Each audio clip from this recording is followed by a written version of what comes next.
समाजवादी तो दावा करती है कि मुस्लिम यादव साथ साथ है। यहाँ महमूद मदनी कह रहे हैं कि मुसलमानों को वैसी को सपोर्ट करना चाहिए, मुसलमानों को एक ही प्लेटफॉर्म पर आना चाहिए जो आपके लीडर हैं, और अगर आप कर सकते हैं वहाँ पर उनकी जीत में भागीदारी कर सकते हैं तो करिए। अगर आपके हाथ में उनको जितवाना तो आप जितवाइए, क्योंकि आपकी ड्यूटी, और अल्लाह ताला भी आपसे पूछेगा जब आपका भाई खड़ा हुआ था आपने क्या करा था। मुस्लिम कम्युनिटी कह रही कि वैसी अच्छा बोलते हैं, लेकिन भाजपा को रोकना है, इसलिए हम वैसी को वोट नहीं करेंगे। तो वो पागल कौन है? वो मेंटल है क्या? उनसे जरा ये सवाल करो। अबे उल्लू के पट्टो, बेवक्त की पैदाइश हो, जरा ये तो बताओ सन 2017 में वो वैसे थे क्या? देखिए कि जो लोग आज तक जो अखिलेश की सरकार बनी या मुलायम सिंह की सरकार बनी, क्या यादवों ने वो सरकार बनाई थी? वो मुसलमानों ने बनाई थी। यादव कितने हैं? मात्र 9% यादव है। मुसलमान कितने हैं? 25% मुसलमान हैं जनाब। नमस्कार, आप देख रहे हैं 24 न्यूज़। मैं आपके साथ राशिद। उत्तर प्रदेश चुनाव नज़दीक है और जिस तरह से चुनाव आयोग ने घोषणा किया है कि डिजिटल और वर्चुअल पे जो है ज़्यादा ध्यान देना है, तमाम रैली और सभाएं रद्द हो गई हैं, वही महमूद मदनी का जो बयान है वो सुर्खियों में है। वो एक टीवी चैनल के डिबेट में कह रहे हैं कि मुसलमानों को जहाँ जहाँ वैसी साहब के कैंडिडेट खड़े हो रहे हैं सपोर्ट करना चाहिए। एमएन रिजवी हमारे साथ, इनसे बातचीत करेंगे कि क्या कहना चाहेंगे। जिस तरह से समाजवादी पार्टी को कहा जाता है कि मुस्लिम यादव साथ साथ है, तो एमएन जी किस सोच रही हैं? समाजवादी तो दावा करती है कि मुस्लिम यादव साथ साथ है। यहाँ महमूद मदनी कह रहे हैं कि मुसलमानों को वैसी को सपोर्ट करना चाहिए। नहीं, ये वाली बात बिल्कुल सही है कि मुसलमान यादव कहीं ना कहीं साथ साथ हैं, लेकिन अगर कोई बंदा अपना भी आता है, आप देखिए कि अगर हम किसी संयुक्त परिवार में रहते हैं, 5 बेटे हैं किसी माँ बाप के, तो एक ही परिवार में रहते हैं, तो क्या वो परिवार में जो बेटे रहते हैं वो अपनी अलग प्रॉपर्टी नहीं बनाते? अलग भी अपने मकान रखते हैं। तो अगर ये वाली बात उन्होंने मदनी साहब ने कही तो बिल्कुल सही कही है। हमें ओवैसी साहब को मजबूत करना चाहिए, इस वक्त मजबूत करना चाहिए जिस लिहाज से उत्तर प्रदेश के हालात चल रहे हैं, जिस लिहाज से 80-20 का खेल चलाया जा रहा है, जिस लिहाज से मुसलमानों को टारगेट करके उत्तर प्रदेश में नफरत की पतंग उड़ाई जा रही है। मैं ओवैसी साहब की पतंग की बात नहीं कर रही, वो तो एक मोहब्बत की पतंग है, वो तो AIM की पतंग है, तो वो वाली पतंग की बात नहीं हो रही जिस तरह नफरत की पतंग उड़ाई जा रही है। तो अगर ये वाली बात मदनी साहब कहते हैं कि जहाँ जहाँ मुसलमानों के कैंडिडेट खड़े करें ओवैसी साहब में, तो उनको मजबूत करना चाहिए। सही वाली बात है कि आप अपनी क़यादत भी मजबूत करें ना। अच्छा ठीक है, ओवैसी साहब तो गैर मुस्लिम को भी खड़ा कर रहे हैं, तो उनको वोट नहीं देना है मतलब? नहीं, ये एक बात बताइए आपको, मैं बताऊं, शायद आपको नहीं पता हो कि मुसलमान एक ऐसा है, मुसलमान की जो कंडीशन है तमाम दुनिया में वो आलू वाली है। आलू गोश्त, आलू टमाटर, आलू प्याज, आलू की तहारी, मतलब मुसलमान एक एडजस्टेबल चीज़ का नाम है। आप किसी दलित, जहाँ पर दलित का कैंडिडेट, पूरी कम्युनिटी दलित हो, वहाँ पर आप मुसलमान को जाकर कैंडिडेट बना दी, एक फूटी कौड़ी का वोट दलित नहीं देगा, तमाम एक तरफा वोट पड़ेंगे बीजेपी को। आप यादवों का हाल देख लीजिए, यादवों की कम्युनिटी में जाके एक मुसलमान को आप कैंडिडेट उतार लीजिए, सारे के सारे एक तरफा जाके बीजेपी को दे देंगे, मुसलमान को नहीं देंगे। आप पंडितों में यही है, मतलब गरज तमाम कम्युनिटी में आप ये हाल करके देख लीजिए, अगर मुसलमान कैंडिडेट है तो ये लोग वोट नहीं करते, ऐसा देखा गया। लेकिन उसके उलट मुसलमानों को देख लिए, अगर कहीं तमाम के तमाम ये बहुजन समाज है, दलित समाज है, और वहाँ पर दलित समाज खड़ा हुआ है और मुसलमानों की बहुत बड़ी बहुबल आबादी है, वो दलित समाज को एक तरफा वोट देते हैं, वो ब्राह्मणों को भी देते हैं, वो ठाकुरों को भी देते हैं, वो यादवों को भी देते हैं। तो इतना एडजस्टेबल है क्योंकि मुसलमानों को पता है उसको सत्ता से कोई मतलब नहीं, उसको कुर्सी से कोई मतलब नहीं, उसको पता है कि उसके पास रिजर्वेशन नहीं, उसको पता है कि गवर्नमेंट जॉब में उसका फूटी कौड़ी का योगदान नहीं। तो बस वो पीस चाहता है, वो एक तरह का अमनो अमान चाहता है, वो चाहता है कोई भी आए लेकिन मुल्क का, स्टेट का अमनो अमान वहाँ पर कायम रहे। तो योगी जी फिर कैसे कह रहे हैं कि 20% लोग हमारे साथ नहीं है क्योंकि वो राष्ट्र हित की बातें नहीं करते हैं, देश उनके लिए सर्वप्रथम नहीं है, तमाम बातें कर रहे हो? नहीं तो योगी जी जरा अपना इतिहास कंगाल कर बताएं कि आपके ऊपर 40 मुकदमे हैं। योगी जी आप बताएं कि वो मुल्ला टैनी जिसने भी किसानों को कुचला था, क्या वो मुसलमान था? मुल्ला टैनी था वो तो आप ही की कम्युनिटी का पंडित था। तो सिर्फ एक झूठ फैलाना और झूठ पर एक नैरेटिव सेट करना कि हर बात के लिए मुसलमानों को दोषी करार दे दिया जाए। उत्तर प्रदेश में जितने झगड़े हुए आज तक मुसलमान मारे गए, चाहे कोई भी पार्टी आई हो, वहाँ पर हमेशा मुसलमानों का ही शिकार करा जाता है। तो ये मुसलमानों की आड़ में जो गोटियाँ खेलना है, ये खेलना बंद करें। इसको भी पता है, योगी को पता है कि सत्ता इनके हाथ से जा रही, इसलिए ये 80-20 का रेशो लेकर आ गया और ये कह रहा है कि जो लोग हमें बुरा कहेंगे, जो लोग हमें वोट नहीं करेंगे वो गद्दार हैं। तो ज़रा ये हमें बताए, भगवाधारी तिलकधारी की जो बात करता है, ये फेंटा कोला बताए, उत्तर प्रदेश में जब इसे सन 2017 में सरकार बनाई थी, मात्र 33% इन्हीं की कम्युनिटी ने वोट दिया था, तो बाकी सारे गद्दार थे क्या? ठीक है मैडम, जिस तरह से ठीक है आप कह रही हैं कि 33% वोट दिए थे। अच्छा वैसी असुद्दीन वैसी कह रहे हैं 20%, तो 20% सरकार थोड़ी बना लेंगे। मदनी साहब जिस तरह कह रहे हैं कि देना चाहिए, सपोर्ट करना चाहिए, तो 20% में क्या हो जाएगा? खतरे खतरे से समुंदर बनता है। दूसरी बात, सरकार तो तब भी नहीं बनाएंगे अगर ओवैसी साहब 100 के 100 कैंडिडेट भी जीत जाते हैं, तो तब भी सरकार नहीं बनेगी, क्योंकि सरकार बनाने के लिए 202 या 204 कुछ ऐसा ही रेशो है। तो इतना तो वो खड़ा ही नहीं कर रहे। लेकिन ना होने से कुछ होना बेहतर, कुछ तो होगा ना। कोई तो लोग होंगे ना जो बात करेंगे, कोई तो लोग होंगे ना जो अपने समाज की बात करेंगे, मुस्लिम समाज की बात को विधानसभा में लेके बताएंगे कि हमारी प्रॉब्लम्स क्या है, हमें टेंशन, कोई तो होगा ना।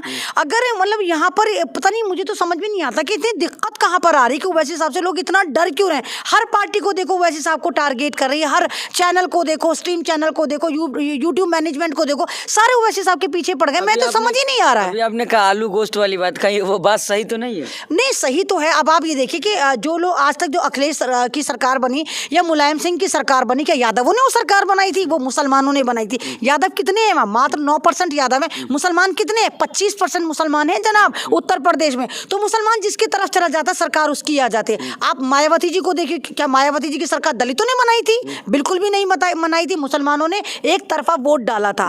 तो मुसलमान जिस तरफ चला जाता है उस तरफ सरकार बन जाती है। अब इनको डर ही इस बात का है कि 20% लोग अगर चले गए अलग तो हमारी सरकार नहीं बनेगी। इनको पता है कि 20% को समेटने वाला एक बंदा आ गया है, तो उस वाली बात से डरे। और आप ये भी देखिए कि अभी बीजेपी के 7 एमएलए जो हैं वो उसमें अखिलेश में शामिल हुए हैं। आप खुद बताओ, हारी भी बिसात पे कोई बाजी लगाता है?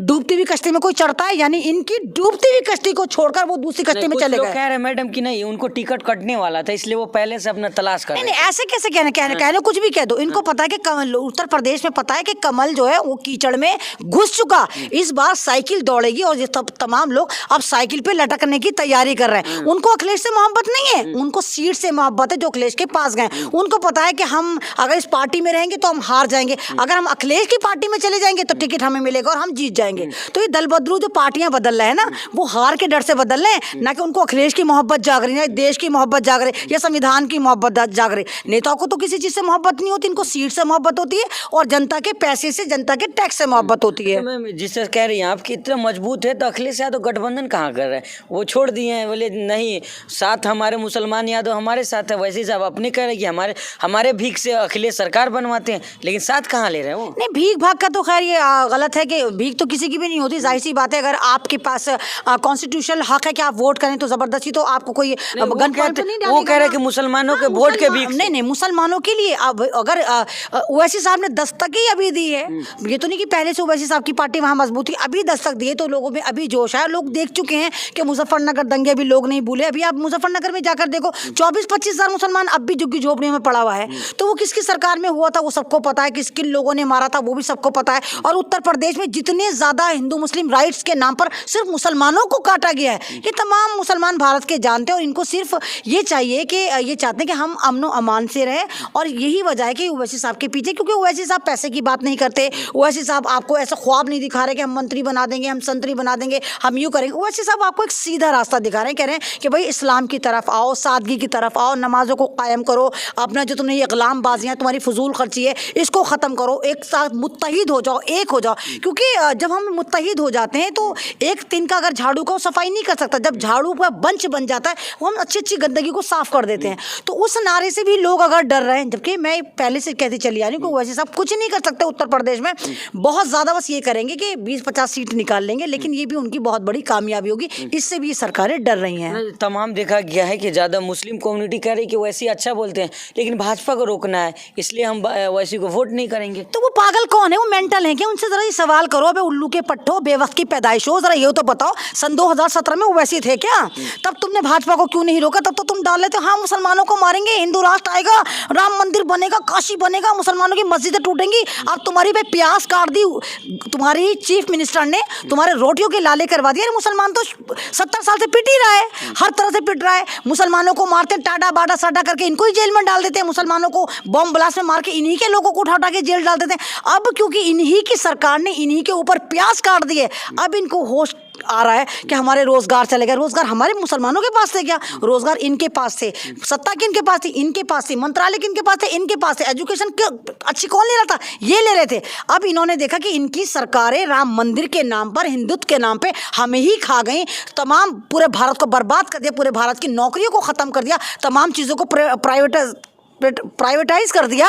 तो अब इन चीज़ों को समझ में आ रहा है। अब ये सोच रहे हैं कि अगर ओवैसी साहब आ गए कहीं ये ना हो कि योगी आ जाए, उनको ये डर है, इसलिए ये चाह रहे हैं कि बस ओवैसी एक तरफ हो जाए, हमें योगी चाहिए नहीं, ये इनका डर है। और डर जायज़ है भाई, योगी ने इतना जुल्म करा है, पूरा भगवा आतंकवाद मचा रखा है, पूरा ठोक तंत्र कर रखा है। नंबर 1 प्रदेश बना दिया। हाँ बिल्कुल नंबर 1 है, ठोक तंत्र में नंबर 1 है, रेप में नंबर 1 है, आतंकवाद में नंबर 1 है, किसानों को मारने में नंबर 1 है, पत्रकारों को मारने में नंबर 1 है, तमाम सुविधाओं को खत्म करने में नंबर 1 है, गड्ढे में सरकार पूरी उत्तर प्रदेश की सड़कें देखो उसमें नंबर 1 है। बिल्कुल सही का नंबर 1 है, लेकिन तमाम उल्टी चीजों में नंबर 1 है। ठोक तंत्र की राजनीति होती है, लोकतंत्र का वहां दूर दूर तक वास्ता नहीं है। ठीक है मैम, आखिरी सवाल है जिससे आप कह रहे हैं मुस्लिम राजनीति, मदनी साहब भी कह रहे हैं मुस्लिम राजनीति की, मुसलमानों को सपोर्ट करना, लेकिन एक बड़ा चेहरा इमरान मसूद सहारनपुर के पश्चिमी उत्तर प्रदेश में एक बड़ा चेहरा इमरान मसूद समाजवादी का साथ दे रहे हैं, तो कैसे मतलब मुसलमान मुत्तहिद कैसे हुए, कहाँ अपने क़यादत बना पाएंगे? इमरान मसूद कांग्रेस के बहुत बड़े चेहरा थे, और आप ये देखिए कि इमरान मसूद ने अगर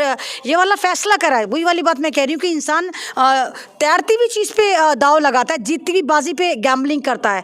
कांग्रेस का तो कोई अस्तित्व है नहीं, चाहे कितना कह दो कि महिला हूँ, लड़ सकती हूँ, फलाना कर सकते, कुछ नहीं कर सकते तुम खत्म हो चुके, तुम फुस्सी बम हो चुके, ठंडी पड़ चुकी। तो अब इमरान मसूद ने भी सोचा होगा कि हर तरफ लहर साइकिल की चल रही है, साइकिल दौड़ पड़ी है, चचा भतीजे भी एक साथ आ गए, और अब साइकिल की रफ्तार को कोई रोक ही नहीं सकता। पेट्रोल की भी जरूरत नहीं है भाई साइकिल में, ये भी नहीं कह सकते भाई 100 रुपए लीटर पेट्रोल है, बिना पेट्रोल के साइकिल। मैडम कह रहे हैं कि पंचर कर देंगे साइकिल को। पंक्चर कहने भैया, ये तो डायलॉग डिलीवरी होती है एक दूसरे को। अब जाहिर सी बात है, मंच पे बैठ के आप क्या करेंगे, दूसरी पार्टी को इंस्टिगेट करेंगे, वो इनको इंस्टिगेट करेंगे, वो इनको महमूद मदनी के बयान से आप सहमत हैं? महमूद मदनी के हिसाब के बयान से मैं सहमत हूँ, और मुसलमानों को एक ही प्लेटफॉर्म पर आना चाहिए, जो आपके लीडर हैं, और अगर आप कर सकते हैं वहाँ पर उनकी जीत में भागीदारी कर सकते हैं तो करिए। अगर आपके हाथ में उनको जितवाना तो आप जितवाइए, क्योंकि आपकी ड्यूटी, और अल्लाह ताला भी आपसे पूछेगा, जब आपका भाई खड़ा हुआ था आपने क्या करा था, क्योंकि वहाँ पर आपका अस्तित्व, आपकी उसकी लड़ाई, अस्तित्व की लड़ाई। क्योंकि आप उत्तर प्रदेश में देखिए मुसलमानों के लिए कुछ नहीं हो रहा, मुसलमानों को जेलों में डाला जा रहा है, 2-2 हज़ार उनके पास चालानी है, जेलों में सड़ रहे हैं, इतनी बुरी हालत है, कोई मुसलमानों के लिए आवाज़ नहीं उठाता, मुसलमानों पे मॉब लिंचिंग हो जाए, कोई बोलने को तैयार नहीं, कोई सरकार बोलने को तैयार नहीं, मुसलमानों को खुले मंच पे गाली दी जाती है। आपने धर्म संसद में देखा, कौन बोला था, किसने FIR कराई थी, कौन सी पार्टी थी, किसने नहीं कराई, ओवैसी साहब के अलावा। तो जब ओवैसी साहब मुसलमानों के बारे में बात करते हैं, कोई भी मॉब लिंचिंग हो ओवैसी साहब बात करते हैं, कोई भी दलितों का इशू हो ओवैसी साहब बात करते हैं, तो फिर उनके बंदों को आपको एक चांस जरूर देना चाहिए। बहुत शुक्रिया मैम। शुक्रिया। तो ये थी हमारे साथ एमन रिजवी, जो तमाम मुद्दे बातचीत कर रही थी। महमूद मदनी के बयान से इत्तेफाक रखती है, कह रही हैं कि मुसलमानों को और तमाम जो दबे कुचले लोग हैं उनको सपोर्ट करना चाहिए, असुद्दीन ओवैसी कैंडिडेट को। लोग कितना सपोर्ट और वोट करेंगे तो चुनाव पता चलेगा। जिस तरह से 80% और 20% की राजनीति हो रही है, तमाम देखना होगा उत्तर प्रदेश की जनता किस ओर करवट लेती है, तो चुनाव में ही पता चलेगा। R24 के लिए दिल्ली से मैं राशिद कमाल।